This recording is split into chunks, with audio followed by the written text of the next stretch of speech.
it's very interesting because, in general, I think Mr. Bernanke caught a lot of smart people and some people who clearly are not so smart in Wall Street and in other financial centers of the world quite flat-footed. Because I think the decision not to do anything about quantitative easing and not to institute some form of tapering policy just reinforces what I think most people deep down always realized, is that the U.S. economy continues to sputter along. 2 steps forward, 1 step backwards. We have been talking about it for months now, going on probably the last couple of years. And yes, perhaps by comparison, the U.S. economy might look a little better than some of the other world's economies, but the fact is, what progress we make here is, in the grand scheme of things, quite anemic.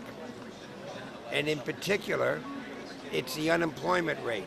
And the Fed basically said over a year ago that the unemployment rate was going to be one of its benchmarks for determining when it would or would not reduce quantitative easing. And the fact is, the unemployment rate continues to be well above 7%, with no signs of that changing anytime soon. So whether or not it was a case of wishful thinking by some perhaps more conservative Fed watchers, that they wanted the Fed to start a tapering or lessening of quantitative easing policy, but the fact is they have made a decision not to, and from all indications don't intend to do anything about it, perhaps through all of 2014. So the market, as we speak, up over 100 points, with new all-time highs in the S&P and the Dow. So clearly, investors are very happy about the decision simply to do nothing.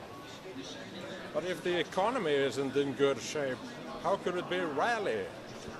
Well, and therein lies the dilemma, because I think when the hangover is over and we wake up tomorrow, then of course all these geniuses that make all these predictions, myself included, will say, well, wait a minute, if the Fed can't justify any kind of tapering action, then the economy must be in worse shape than we think it is.